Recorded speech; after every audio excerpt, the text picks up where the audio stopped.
Hey there, Patty here with episode 65 of the Positioning to Profit podcast. Thank you so much for checking out today's episode. I'm sharing 3 practical tips to help you get unstuck, move the ball forward, and continue to build authority. Now, this isn't about broadcasting your message. These are just simple business strategies that you can implement into your business. So maybe it's a pulse check for you, or maybe it's a swift kick in the butt to get you moving forward. Either way, I'm ready for it. Here we go. Hey there, I'm Patty Dominguez. You're about to discover what it means to position your brand and your business to stand out. This show explores the stories of small business owners just like you who are bringing their message out to the world and impacting their tribe. So if you want to take your business to a category of 1 status, then hang with me because this podcast shares everything you need to know about how to be more prolific with your brand so that you can have more profits. All right. Hey. Patty here. Thank you so much for checking out this episode. I so appreciate it. And as you know, and I always say, my best conversations have happened or continue to happen every single weekday when I get to work with my clients. Notice the word get to because I love what I do.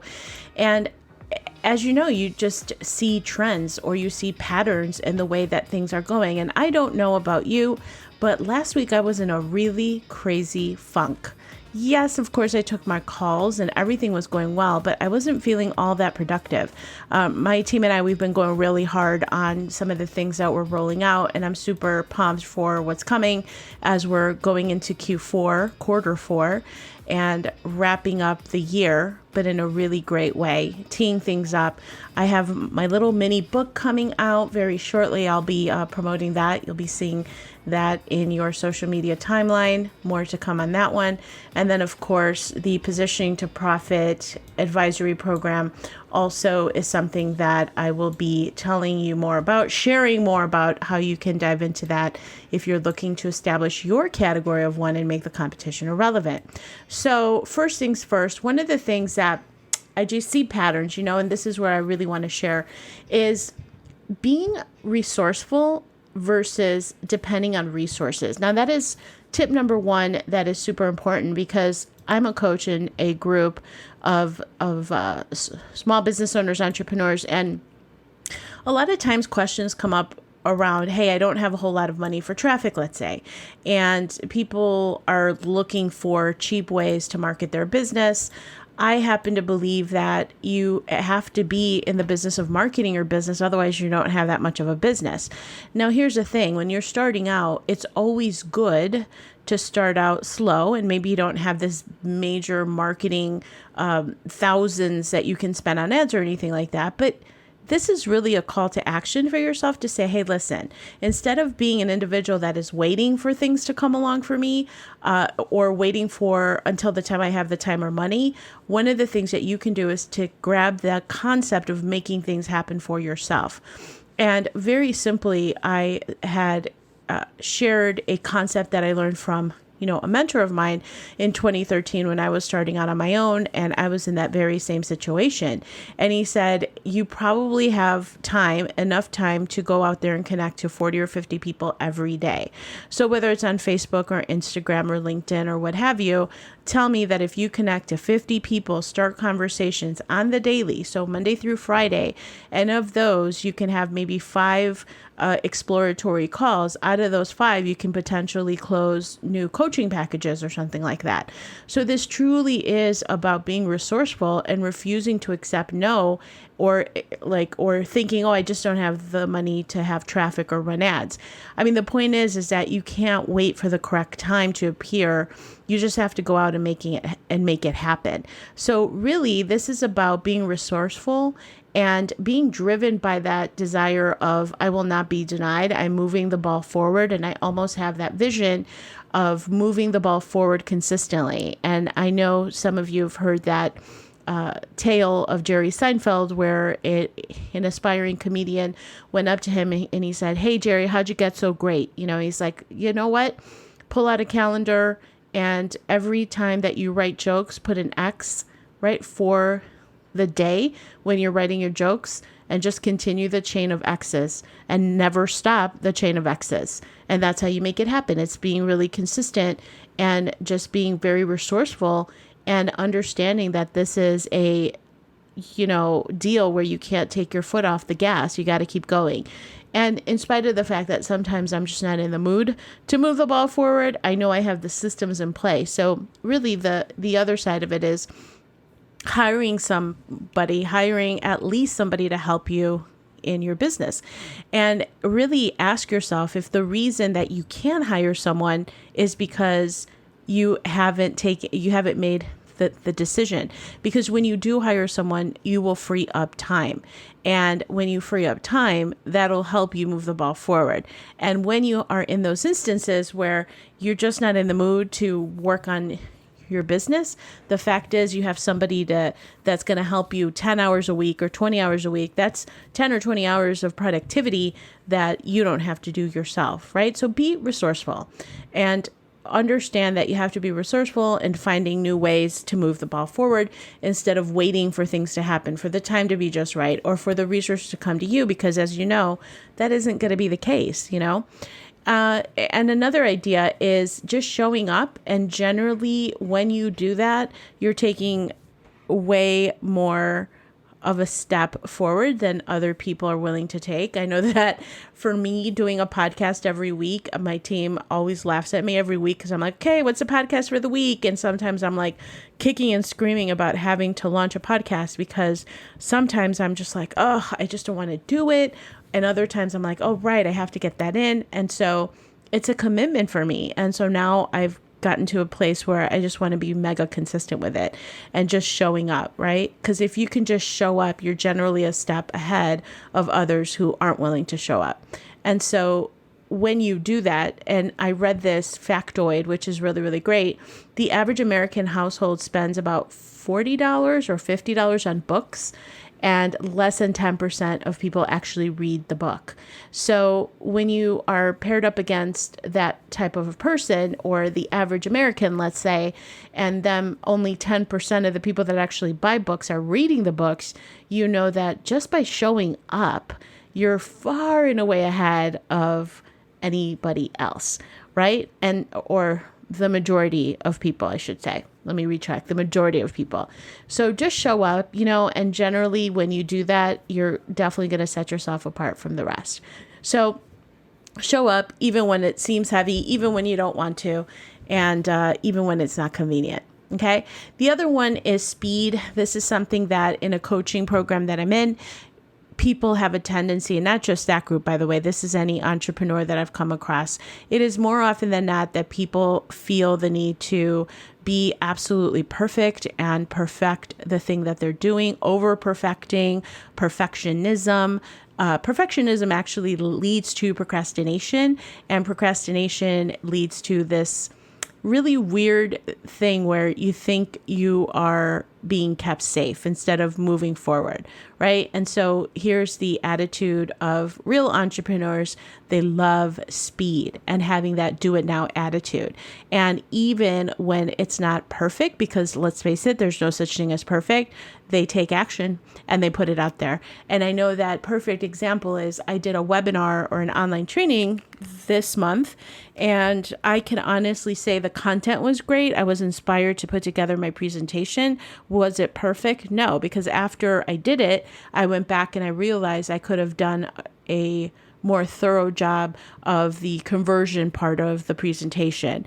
And I know that I can tweak it, right? But the fact of the matter is, this whole thing is a process of continuing to refine. But when I had that do it now attitude, I just put it out there. I always say, like, just ship it, even when, again, it's not convenient, because there's a logical sequence to things. And as long as you have the gist of what it is that you want to put out there, refining it and making it more effective, if you're looking at different conversions, that's one thing, but that's not going to stop me. So what you have to have, or what really would help you, is having a sense of urgency and being super decisive and acting swiftly.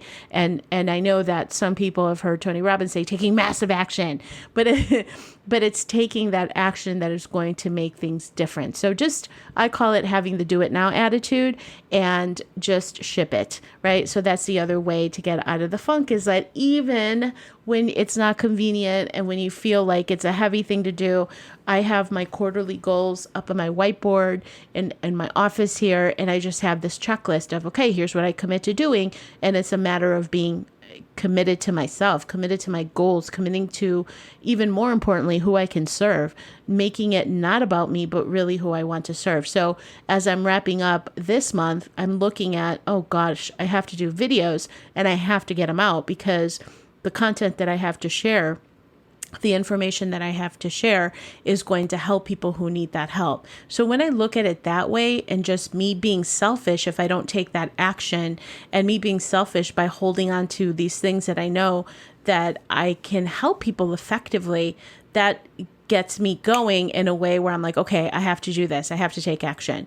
So really just be impatient with yourself and be not willing to say, oh, I'll just do it next week, right? And don't worry about it being perfect. There's no such thing as perfect. Instead, just make sure to take action and to be very diligent about it. Now, that whiteboard action, like I'm talking about, I live and die by my whiteboard. As a matter of fact, I had my whiteboard for a while, and then somehow I took it down because I had moved spaces of where my spaces where I work, and I remodeled my space here, and I have my whiteboard back up, and I have found that it's supremely helpful, because by month I have a checklist of those revenue generating activities that are going to help me. So I have my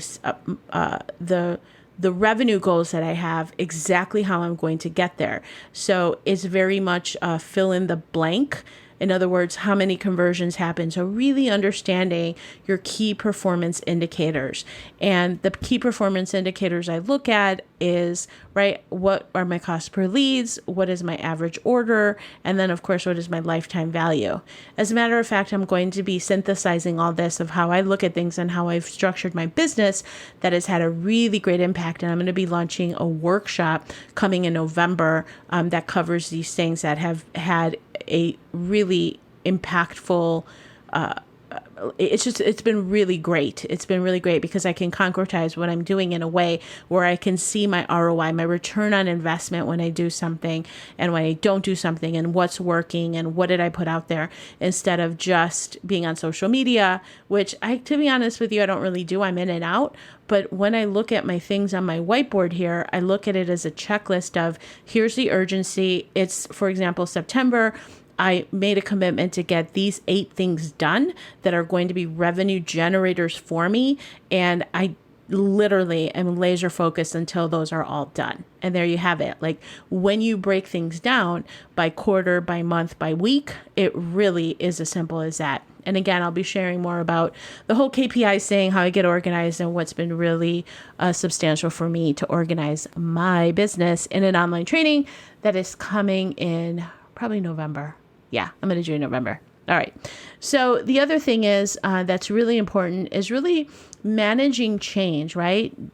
Change is inevitable. Change is super important. I was very much planning on, at the beginning of the year, I had a goal of getting on 6 stages. So I wanted to do live events. I did some live events last year in Q3 and 4, and I was really feeling very inspired to do more speaking. I actually really enjoy it tremendously.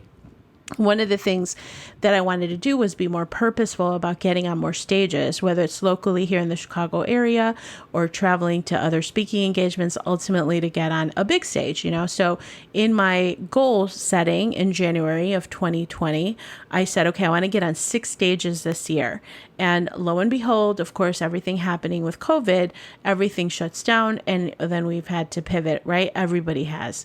And so the question of all questions that we always want to know as entrepreneurs is like, okay, so if that's the situation, how can I pivot? How can I be nimble? How can I go with the flow And then anytime that fear creeps up, just think to yourself, what's the worst thing that can happen, right? So let's say I planned a summit and I didn't. I'll probably do one next year.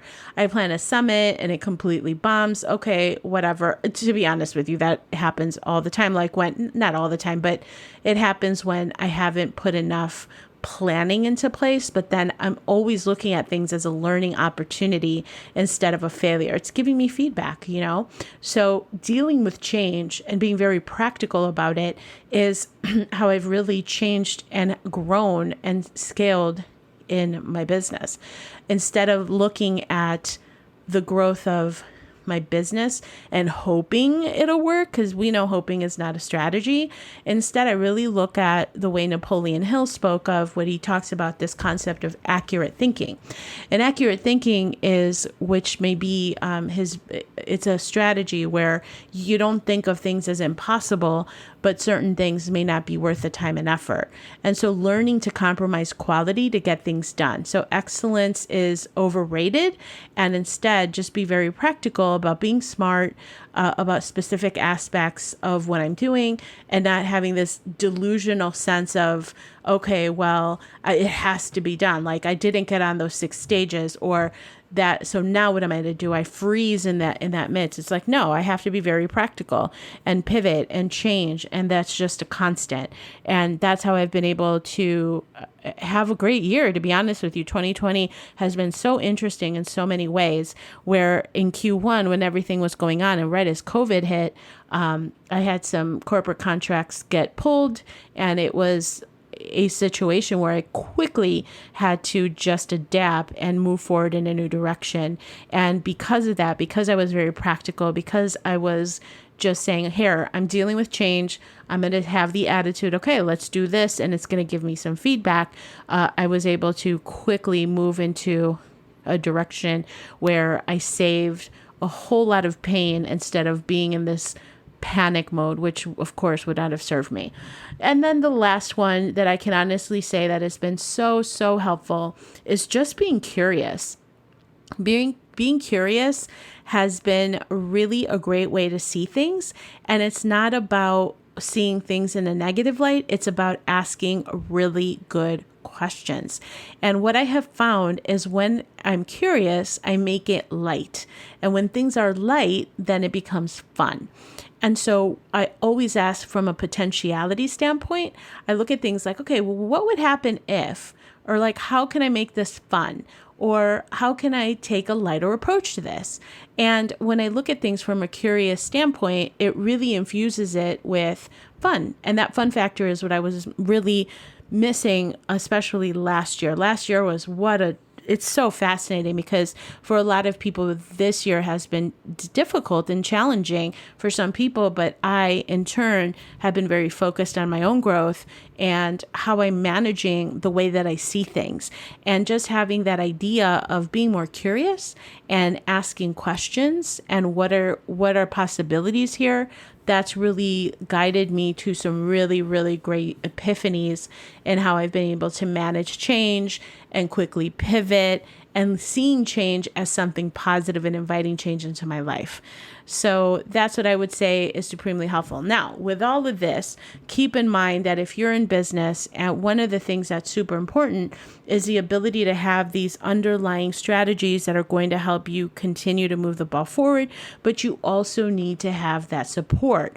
And what I really encourage you to do is check out my Prolific Cafe, where I just opened up a course on how to sell, having that sales conversation map. So selling is absolutely critically important, and it is extremely rare to find somebody that is successful in their business who doesn't know how to sell. So you absolutely have to know how to sell. You have to know how to share what it is that you're doing with your marketing, with your promoting. It's just selling. And you're really looking at things in a way where I have a more responsibility to share this with you. So if you're interested, you absolutely have to check out prolificcafe.com, PROLIFIC cafe, CAFE.com. Prolificcafe.com is the membership that I have, and literally for the cost of a latte every day, you can gain really awesome coaching with me every single week. There is a portal where you can ask your questions 24/7. I have a whole host of courses that you can partake in to help you move your business forward. And the best part is I have a new course that launches every 6 weeks. And this week, we just launched the sales conversation map. And then I also gave you a strategy for how to use that in a funnel, right? So lots of different practical tips and strategies, again, literally for the cost of a latte. Like, hello, it is awesome. And of course, we have a growing community there, and it would just be my absolute pleasure to host you over there. So head on over to prolificcafe.com, and I would love to see you there on the inside. Okay, so that is it for today's show. I hope this was of value to you. I look forward to connecting with you real soon, and definitely reach out and let me know how I can support you as you are establishing your category of one so that you can make your competition irrelevant. All right, see you next time. Thank you so much for checking out the Positioning to Profit podcast. If you haven't already done so, please make sure to hit that subscribe button so you don't miss any new episodes. And also, it would mean the world to me if you would take a quick moment to leave a rating and review on iTunes, Stitcher, SoundCloud, or your favorite podcast player. It really helps to get the word out about the podcast and, of course, the featured guests. And lastly, please make sure to connect with me on social media, Facebook, Instagram, Twitter, LinkedIn. I'm on all of them. And use hashtag positioning to profit so that I can search you out and connect that way too. All right. Thanks so much. See you next time.